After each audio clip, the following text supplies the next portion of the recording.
Well, keep going, come on. And... stop! Well done. OK. Now, that wasn't an experiment. That's just how I get to work every morning. And you were 100th of a second slower than yesterday. Try harder. Anyway, hello, I'm Richard Hammond. This is my Blast Lab. Yeah. Now, in just a few moments, I shall be inviting 2 teams of top young scientists into the lab to take part in a series of science challenges. If they're successful, they win prizes. If they're unsuccessful, they win prizes, but they have to blow them up in a B-day. Let's have a look at what's in store.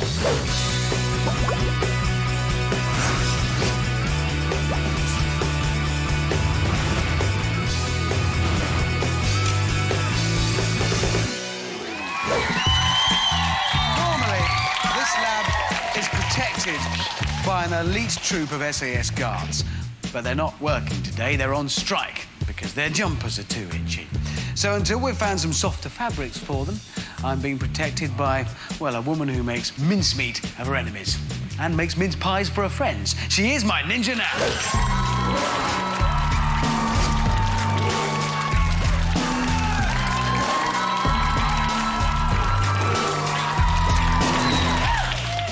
Hello, Ninja Nan. Thanks for standing in.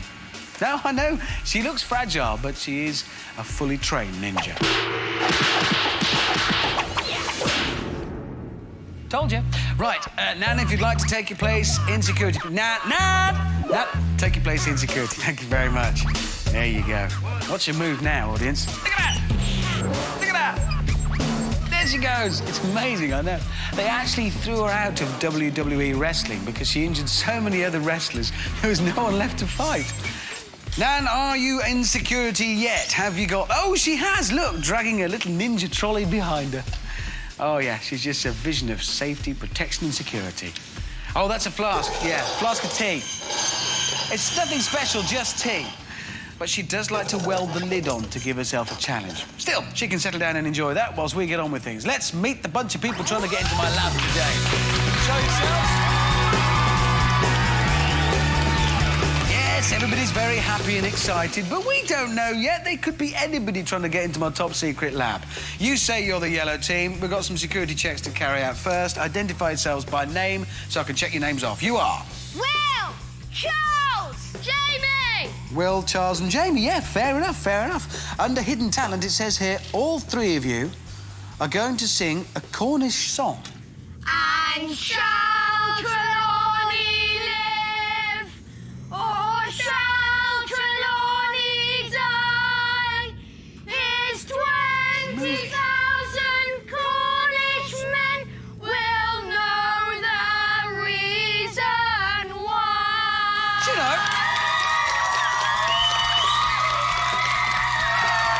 you know? That was strangely moving, I would say. Yes, you're cleared through security. Come into the Blast Lab. Come on, you are the yellow team.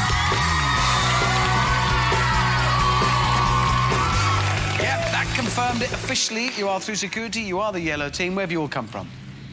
Cornwall! And we are the surfing scientists! Well, with actions and everything. You needn't have bothered. You're the yellow team, and that's that. Right, let's meet the bunch of people who claim to be the team you're playing against. Where are they? They say they're the Reds. Let's have a look at them.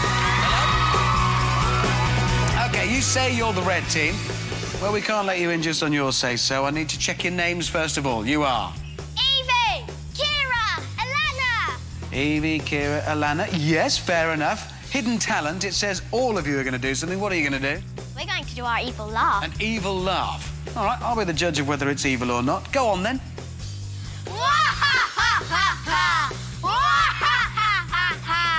It's okay. Yeah, well, there isn't a sense of real fear here in the blast lab necessarily, but I'd say, yep, that'll do. You are cleared through security. Come into the blast lab.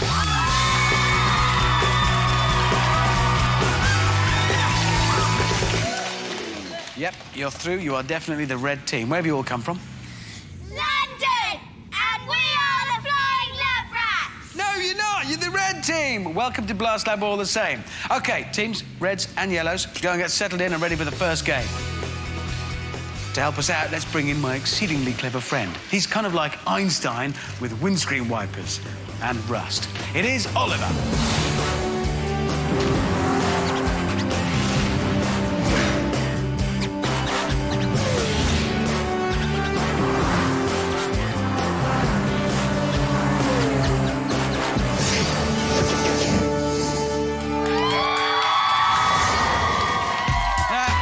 Is fitted with the very latest state-of-the-art fact nav. In fact, it was so easy to set up that I installed it myself during my lunch break. I was actually still eating my lunch at the time, and as a result, I think some of it is wired up with spaghetti instead of wires. And as a result, not all of the facts Oliver comes out with are true. Some are false. I need my teams to tell us which are true and which are false. Oliver will then let us know, because he does actually know everything. If it is true, he'll say this. And if it's false, he'll do this. OK, simple enough rules, teams, and your first chance to earn points here in Blast Lab. Everybody comfortable and happy? Good. Yeah. Right, Reds, you're going first. Here is your science fact. All you've got to do, tell me, is this true, is this false? Astronauts wear nappies under their spacesuits. Is that true? Is that false? Have a chat, have a think. Audience, what do you think? Is it true or false? Quite a lot down here think it's false. I wouldn't necessarily listen to the audience. Come up with your own idea. What conclusion have you come to? True. You're going to go with true. Reds think it's true. Oliver, is it true or false? They do wear nappies. According to NASA, it's called a maximum absorbency garment that's worn under the spacesuit and provides for hygienic collection, storage and eventual transfer of astronaut waste discharged during extravehicular activities. But I think we all know what it's for. OK, second question. This is the science fact for the yellow team. Here it comes. Just tell me whether this is true or false. Aluminium is the only metal that is a liquid at room temperature. Have a talk amongst yourselves and think. Audience, is that true or is that false? What do you think? Yeah, real division here. Quite a lot of listening to what the people next to you are saying and changing yours to match. Let's see what the yellows think, because you're the ones that have got a point riding on this. They've already got a point. This is your chance to make it equal. What do you think? False. You think it's false. Oliver, is it true or false? It's false. That means you've equalised. Actually, mercury is the only metal that is liquid at room temperature, and it expands and contracts with temperature. That's why they can use it to make thermometers and thermostats. Right, the third question. This time, it is an actual question, not a science fact, and I need an answer from both teams. That's what I want you to write down on those boards. It's not the easiest question, necessarily, so I will give the point to the team that gets nearest the answer. How many golf balls are there on the moon? Have a chat, have a think, have a think. Audience, any theories about this one? What do we reckon? Anybody, put your hand up if you've got a theory on that one. Right, I'll come and talk to you using my latest invention, this. You see, you think it's a traffic cone, but very carefully, using science here in the lab, I've hidden a microphone in it. You can't see, it's a microcone. See? Yes? I don't think that there are, because they just float off. Yes, so we think none here. Any other answers here? I think there's none, because how would the golf balls go up? Because they'll just fall down from the sky. Well, it would be quite a shot as well, wouldn't it? If from here you hit a golf ball and it landed on the moon, you'd be... Yeah. I reckon that would count as a hole-in-one. You could use the craters as the holes, yes? I think there's none. None?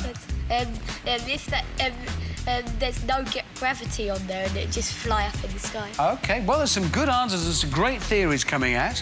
But, audience, you haven't got points riding on this one. These guys have. At the moment, it's 1-1. This will give one team or the other the lead. We both come up with answers. Turn your boards around. Let's have a look. Let's have a look.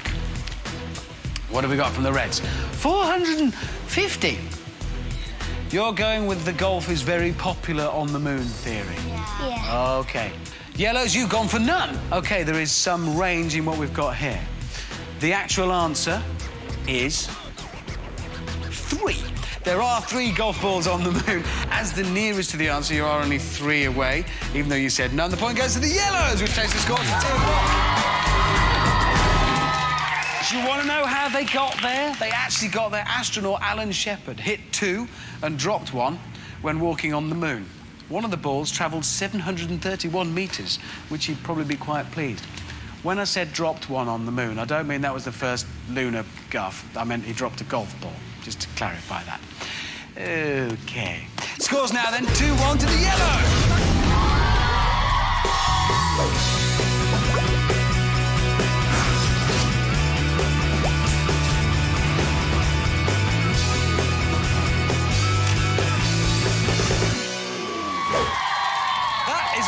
To come, but right now it's time to play mini science. This is the round where our teams conduct their own scientific experiment. And to help me is my old science teacher, Mini Miss.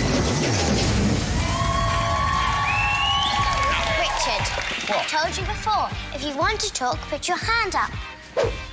Yes, Richard. Sorry, Miss. Right, I should explain. Mini Miss is supposed to be 65. Well, she really is, but I was conducting a time travel experiment with Mini Miss, and I made a couple of basic mistakes, and now she looks like a 10-year-old. But you're still very smart, aren't you, Miss? Oh, yes. I'm a professor in nuclear physics, and I've been teaching for over 40 years. Yes, Richard. What's today's experiment, Miss? Well, Richard, today we're looking at surface tension, and the teams are going to be making giant bubbles. One member from each team will be encased in the giant bubbles, and the other 2 team members will be making them. Yes, Richard. So which lab rat is going to be encased in the giant bubble? Which one? Alana? Charles? Fair enough. Well, you 2 go off and get ready. Miss, how does the game work? I've seen these 2 pools, and I'm guessing these are involved. Well, I'll show you. OK. The team members to be covered in bubbles will stand in the middle of this pool of soapy water. The other team members then have to dunk these hoops into the water and then raise them up over their teammate's head. So they're Make the covered bubble. in a bubble. Teams, you will score a point every time you lift the hoop over your team member's head. But there are 3 different sizes, so you start with the smaller bubble, then we're going to graduate up to an even bigger bubble, and then a really massive bubble. There's a point available each time. The team at the end of this game with the most points scores a point towards their overall total. I'm going to allow each team 3 goes to get it right with each different size hoop.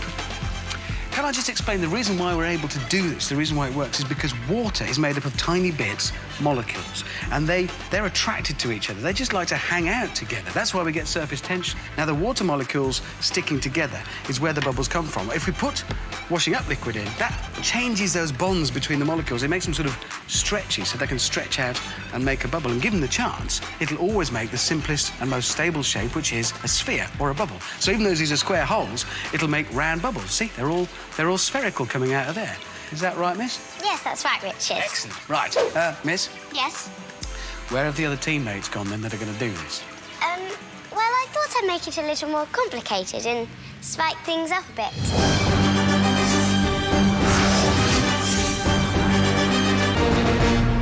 Miss, you've dressed the other team members as hedgehogs, covered in spikes, that are going to be in the bubbles. That was thoughtful. That's made it a lot easier. Teams, make your move forwards, please, towards your bubble pool. Yellows, you are ahead at the moment. Right, that does mean, because you're ahead, you get to choose whether you go first or second. Which would you rather do? Second. Second. Why are you going second? I think I know the answer to this. Why are you going second? So we can see how well they can do. You can learn from their experience. OK, right, Reds, you're going first. Here we go, in your own time, with the first attempt. Right, they're counting down. They're lifting, they're lifting, they're lifting, they're lifting. It's got to get over your team. Oh, I know, that didn't lift over the teammate's head. Ooh. That was close. This is very close, a tough one for the judges. The adjudicators, Mini Miss and Labrat, are in charge. They judge competitions like this all over the world. Was that over the head of the teammate or not? It wasn't. I'm sorry, teams. That's OK. You've got another go. Go. That's a yes. That's a point for you. Well done. pressure's on. This is your first hoop. Good luck, hedgehog. And they're up, they're up, they're up, they're up, they're up. Oh, I'd say that clearly as well as a point straight away, so we can move on. Well done, Yellow. Look at that, all the way over Charles's head. That is textbook bubbling. It's not over yet, though, because there's a whole new hoop to try. Reds, you're going first again. Good luck, Reds, good luck. Good luck. 2, 3. Cara doing the lifting for the red team. Oh, That it didn't looked like get it was past good. it. It looked like it was good, but it burst fairly early in the end. 1, 2, 3. Fair away, it's a good start, it's a good start. Oh, clearly, that was clearly a point for the Reds straight away. Well done. Good. Confident play from the red team there. Yellows, good luck. Medium-sized hoop in the bubble lift. And they're up, they're up, they're up. Oh, a very different technique, but fantastically well done. That's a point straight away. Well, the yellows there producing the best bubble yet in this competition. Right, Reds, we are now on the biggest hoop.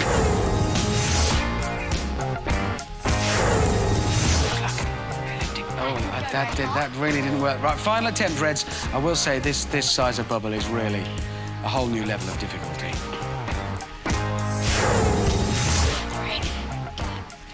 Oh, There was not even a bubble on that.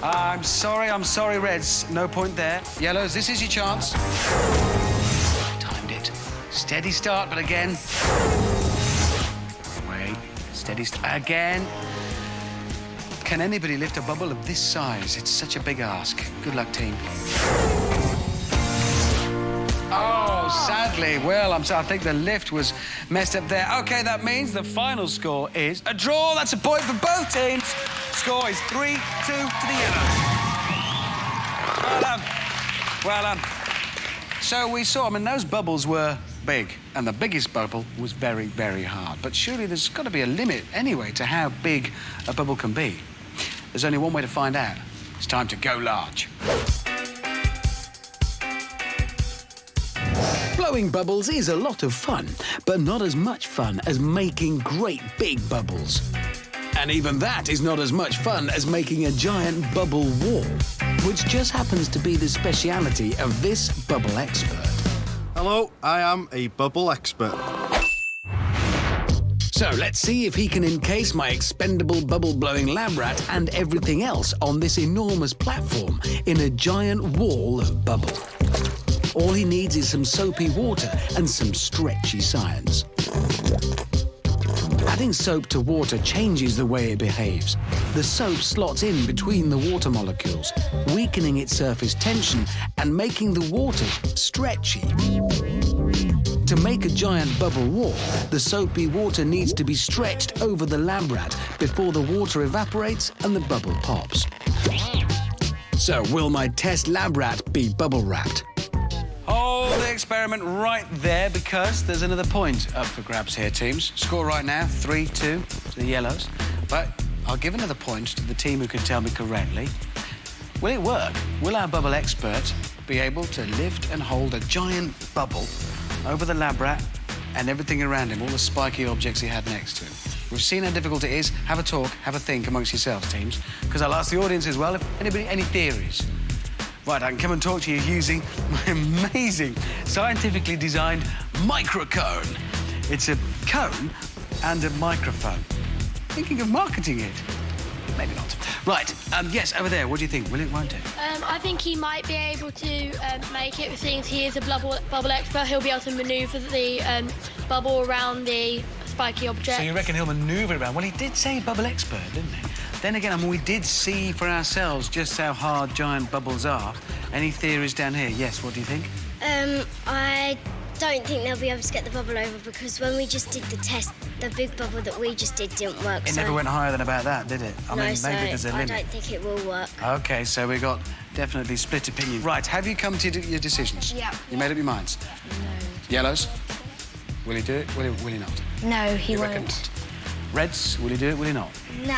No. OK, fair enough. And the Yellows think? No. Both teams thinking no? Let's have a look and find out. So, here we go. Everything is in position, and our expert and his massive bubble maker are about to go for the big one. It's a success. He has made a giant circular bubble all around my bathing lab rat. For a few seconds, at least. Thanks, Bubble Expert. We're impressed, even if that lab rat isn't. Well, he did it, which means no points for either side. There's a bit of an atmosphere descended on the red team here. Evie said yes, and everybody else said no, and you'll resolve your differences. Good. Well, you better get them sorted out quickly because it's time for us to move on. It's time for the Messy Messy Mess test next, which means both teams have to go off and get changed into their protective outfits. Away you go. Away you go. This means the hedgehog costume comes off, which is a good thing. It's a good thing in your life. Yes, I know what's happened there. You see, I use a water wheel to power the whole lab, and sometimes the stream dries up and it stops. But don't worry, because I am prepared. I have been planning something. I have finally worked out a way to harness brain power and use it to power my lab. Lab rat, come here. Come here. You see, the thing is, this system only works when the brain is at idle, just doing nothing. It's the only way I could build it. Put it on.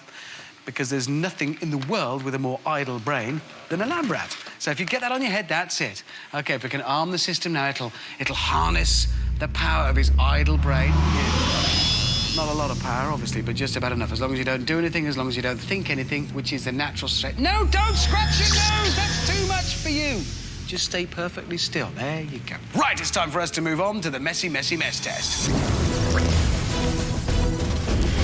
Which today is the Bridge of Destiny. The Bridge of Destiny. Yeah. Your prizes, like an MP3 player, night vision goggles, a bionic copter, all need to be transported across the tank, teams, OK? Obviously, because if they fall into the toxic guns you're standing in, they'd all melt and be useless. Now, to do this, you're going to need to construct your very own Bridge of Destiny. The Bridge of Destiny. To move them from one side to the other. All the pieces you need to build your bridge are in the tank with you. Hopefully that's all that is in the tank with you. Well, if anything brushes against your leg in there, don't worry, it's my piranhas. Sorry, did I say don't worry? I meant to scream. Sorry.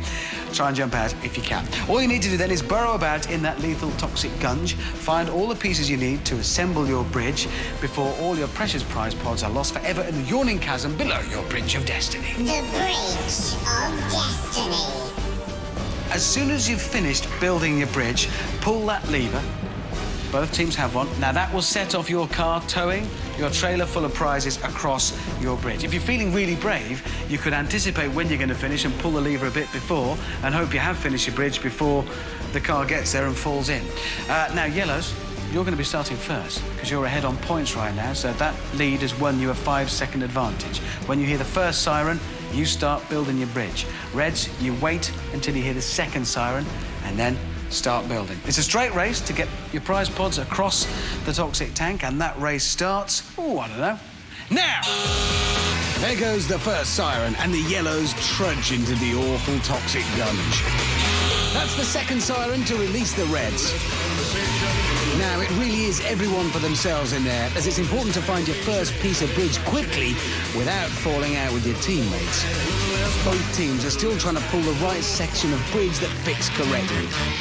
This game has been scientifically tested to cause an argument in any team in the world. I actually tested it here in the lab with 3 nuns playing it, and it turned into a massive fight.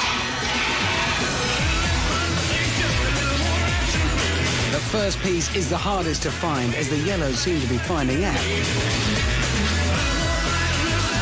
And yes, it looks like the reds are off the mark, but the yellows are still struggling to find their first bit. And look at that, the reds now have their second section in place. The yellows really have to hurry up now if they're going to win this one. And it looks like another wrongly fitting piece for the yellows. The reds not finding the correct section this time either. But look, the yellows are finally off the mark. This puts them right back in the hunt. The reds respond with their third piece of the bridge in place. But back come the yellows, their second piece. It's too close to call at this point. Reds need to respond quickly to that. Which they do. That is their fourth section. The yellows desperately searching for their next piece, but it could be too late. The Reds have found yet another section. Reds are down to the final 2 pieces and they're working very well together as a team. The Yellows look like a beaten team at this point. In goes the final piece, and yes, down goes the lever. Away goes the red truck, and providing the bridge is good, the Reds have it. And across the finish line it goes. That's it. That's it. The race is over, and Reds, you are the winners. You got your prize pots to the other side of the tank. Well done. Let's have a look at what you've won. Ready, Nan? An MP3 player. Night vision goggles. Bionic copter. Bop It game. Hulk smash hands and a 20 questions game. Congratulations, Red Team. Well done. Yellows. Oh, shaking hands, that's nice. But it's okay, Yellows, because here's the funny thing.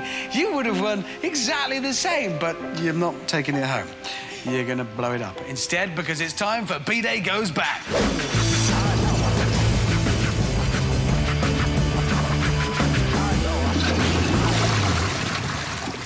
And so, here we are. The time is upon us. Red Team, you looking quite chipper and happy?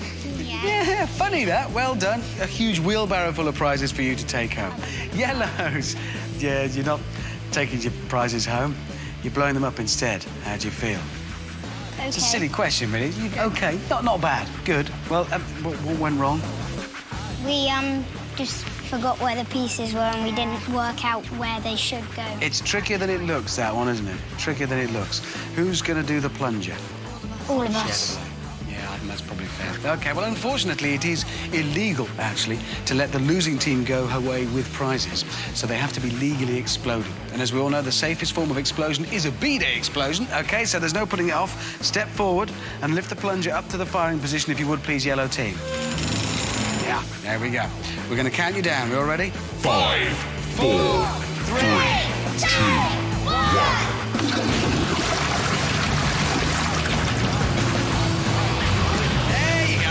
OK, well, today we've learned a lot about surface tension. Most scientists would do this in a professional, controlled environment, whereas we just dressed as hedgehogs and shoved a lab rat in a bath. See you next time.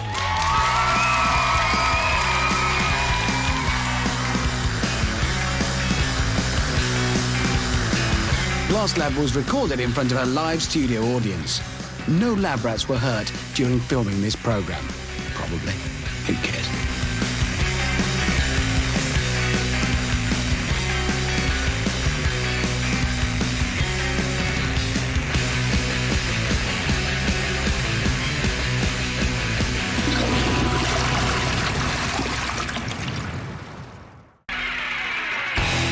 Ciao! What the devil? Leonardo da Vinci. Ingenious. I think so. Bring it on. No one's gonna take me alive. I'll stake my luck on it. Sound the alarm! The genius returns. Brand new Leonardo. Gorgeous. Now at the later time of 5:15 this Thursday on the CBBC channel.